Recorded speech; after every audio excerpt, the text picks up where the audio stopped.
What's up, magic makers and party people? Destiny here. How are you doing on this magical Monday? Every week I'm going to be doing a mindset video for you. As usual, if you know somebody that could really use this video, please go ahead and share it with them. I also love, comments below. I will respond to them and we can have a conversation here. This month has been all about shame. And so over the past couple of weeks, we've just been kind of diving into this. And what I wanted to do today is sort of what I like to call a little bit of a roller coaster, right? Like the first couple videos, we kind of go up, and then like the rest, we kind of come back down to a more like even energy kind of feel. Or for some time, it's going down and then coming back up. Either way, we start back in a really calm, knowing place, a very mindful place. So, last week I was talking about all the things that I was shamed for growing up, and really it's a part of healing the shame is talking about it, right? Well, I was also playing with another idea that part of healing the shame also comes from healing the past and really refocusing and reframing what that event that happened in the past means to us now. And here's what I mean by that. If there is an event in your life that you play over and over and over and over again where you were wrong, or you were made fun of, or somebody said something that it really, like, you could feel it in your heart and in your gut, and you play that memory over and over and over again, it sticks, right? Like, and that's why you can play it over again, because it's just a sticky memory. And how do we get rid of that if it's so rooted in a past event, and here we are in the future trying to like pull away from it, but it's so sticky that it keeps pulling us back into it. And for some people, they just recreate that stickiness, that sticky energy, that thing that keeps pulling them back. They just keep recreating it, so it keeps making this event like bigger and bigger and bigger. And so what do? How do we break away from that sticky feeling when what we want is over here, but the shame keeps pulling us back to our past? So one of the ways that I have found to do that is, of course, yes, talking about it, right, and addressing it and giving it a name. Because when we don't talk about it and we hide it, it grows, because it can grow in the darkness. But when we're like, nope, I see you and this is what you're doing, and we point it out and we call it out, that helps to like put the spotlight on it. And shame does not like the spotlight. Okay. However, what I've also come to play with is that yes, that does work. Something else that works, and I think people don't normally relate the two together, is forgiveness.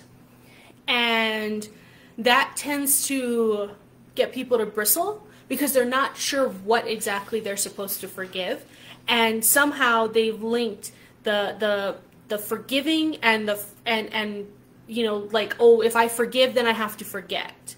And tomato, like, do you? Right? Like, what I've noticed is that you can still forgive someone, but still remember what they did, and be discerning moving forward, so that you can identify, is this happening again or not? But not from a place of fear, but from a place of just like, hang on, like, I want to know more about this before I get into something, right? Like, it gives you a moment of pause to go, wait a minute, this seems familiar, but now I can ask questions. Now I can dive in. Now I can find out more before I say yes to all of it, right?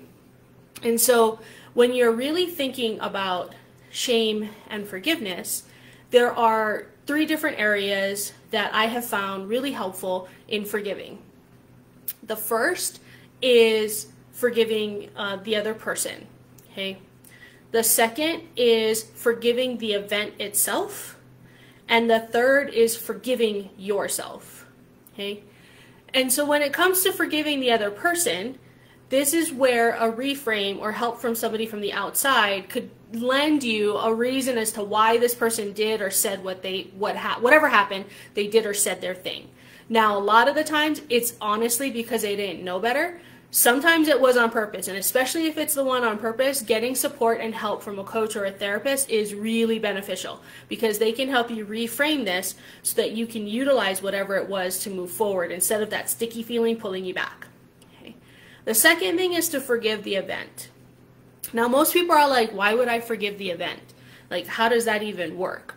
It's just the fact that it happened and it fucking sucked, right? And so if the event sucked, if you were teased as a kid, bullied as a kid, picked on, yelled at, said you were stupid, if the teacher made fun of you, if all of those things, it happened in an event. And so forgiving the event for happening releases a lot of the shame. It just lets it go, okay? The third part of this is forgiving yourself. A lot of times, especially when people dealing with shame, and I've seen this just happen over and over again, and it's even happened with me, and I was like, oh, what is this? The shame was so ingrained and so the go-to thing that I would then beat myself up for it, right? Like, oh, I should have known better. I should have done something different. Somehow the present 41-year-old me, attempts to go back and like rearrange the events that took place so that, I can make it make more sense, but it doesn't actually heal that event or myself. And so I was like, wait a minute, what is going on here? And what I noticed is, like, when it comes to healing yourself and forgiving yourself, it's really more about like the fact that you didn't know. And there's no way you could have known better. There's no way you could have done better, because you did what you did, right? You did what you did when you could, and that's it. And now what? Now moving forward, could you do something different? Sure. But in that moment, like, until we have time machines where we can go back and like change all this stuff, we have to be okay with what happened, and we have to be okay with what we did. And so getting rid of that shame and releasing it and forgiving ourselves, right? Like, if shit happened when you were a kid, you were a kid, right? Don't beat yourself up for it anymore, because you're creating that sticky feeling more, right? So this crap event happened and it was really sticky, and then now you're feeding into it by consistently beating yourself up. That's judging yourself, and that's not going to support you in moving past the shame, right? And yes, some people are just assholes, and yes, some people are pricks. Got it. And we can still let all of that go and release that from us, right? And just letting it go so that we're like, no, we are not that person, right? We are not them anymore. And how can we now move forward? How can we take this and like cut the sticky strings, just cut it off and let us continue walking on with a new path, with a new neural pathway, but two, a new path in front of us that we can really take off on, right? And so how do we do this? Because it seems so much. Well, it's amazing what some of the SRT work that I've done, it just releases, right? And all it takes is a breath, right? Just this inhale, and just, I release whatever it is that you want to release, whatever it is that you want to forgive, and an exhale. Like that, can you imagine just letting all of that go with a breath? Like, how fascinating is that, right? For some people, it's journaling and just writing it out, just getting it out on paper, and then freaking burn the paper, right? Burn the shit, burn the paper. Some people, they have rituals based on the moon. Feel free, right? Like get it out. Like, you have to get it out of yourself, and all of it, and fully, okay? And once you do that, oh man, power, okay? So think about that. See how that fits for you. See how that works for you. And man, until next week, peace. Go do it. Okay, bye.